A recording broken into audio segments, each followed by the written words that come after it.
नमस्कार दोस्तों, आज हम वट सावित्री व्रत कथा सुनाने जा रहे हैं। हिंदू धर्म में वट सावित्री व्रत को बहुत ही महत्वपूर्ण माना गया है। उत्तर भारत में यह व्रत अमावस्या के दिन किया जाता है तथा दक्षिण भारत में यह व्रत पूर्णिमा के दिन किया जाता है। इस व्रत पर सभी सुहागन स्त्रियां वट वृक्ष यानी बरगद के पेड़ की पूजा करती है। यह वही व्रत है जिसको रखकर सावित्री ने यमराज को हराकर अपने पति सत्यवान के प्राण बचाए थे। पुराणों के अनुसार इस दिन सावित्री ने अपने पति सत्यवान के प्राण यमराज से वापस ले लिए थे। यही कारण है कि उन्हें सती सावित्री कहा जाता है। यह व्रत विवाहित स्त्रियों के लिए बहुत खास होता है, जिसे वह अपनी पति की लंबी उम्र और सुख समृद्धि के लिए रखती हैं।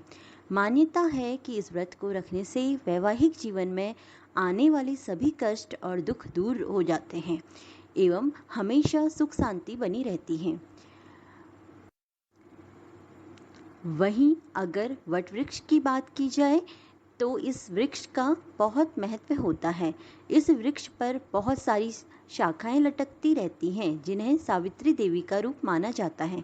पुराणों के मुताबिक बरगद के पेड़ में त्रिदेव ब्रह्मा, विष्णु और महेश का वास होता है।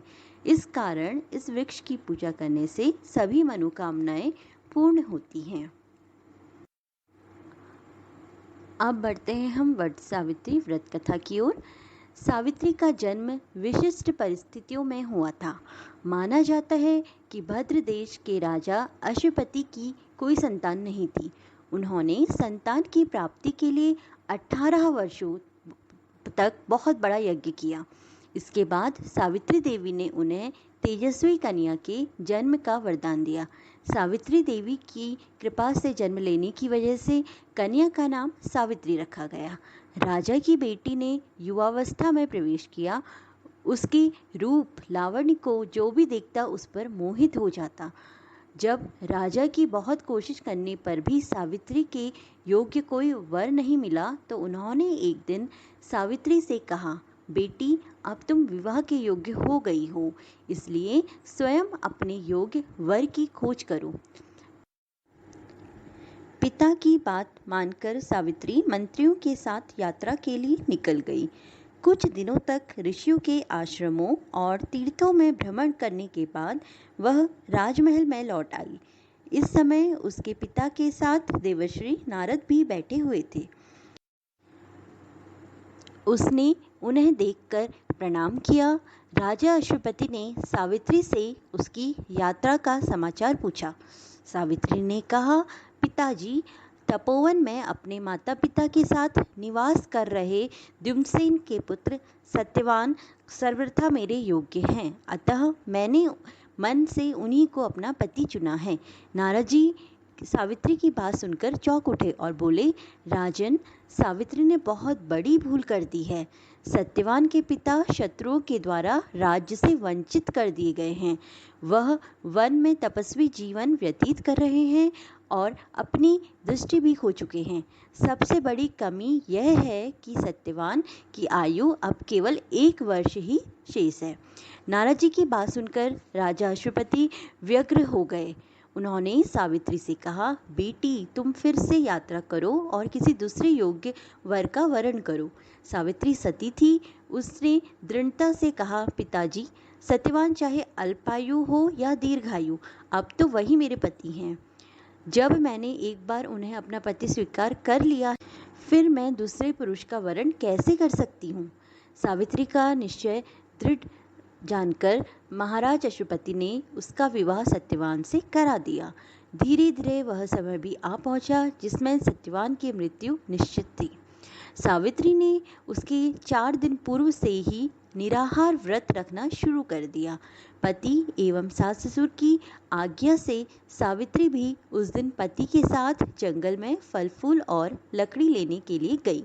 अचानक वृक्ष से लकड़ी काटते समय सत्यवान के सिर में भयानक दर्द होने लगा और वह पेड़ से नीचे उतरकर पत्नी की गोद में लेट गया। उस समय सावित्री को लाल वस्त्र पहने भयंकर आकृति वाला एक पुरुष दिखाई पड़ा। वह साक्षात यमराज थे। उन्होंने सावित्री से कहा, तू पतिव्रता है, तेरे पति की आयु समाप्त हो गई है, मैं इसे लेने आया हूँ। इतना कहकर यमराज ने सत्यवान के शरीर से सूक्ष्म जीव को निकाला और उसे लेकर वे दक्षिण दिशा की ओर चले गए। सावित्री भी उनके पीछे पीछे चल दी।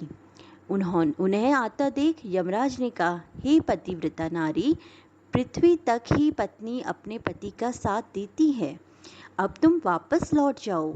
उनकी इस बात पर सावित्री ने कहा, जहाँ मेरे पति रहेंगे मुझे उनके साथ रहना है, यही मेरा धर्म है। यमराज ने बहुत समझाया लेकिन सावित्री नहीं मानी। स्त्री के तप और निष्ठा से हार कर यमराज ने कहा कि तुम अपने पति के बदले 3 वरदान मांग लो।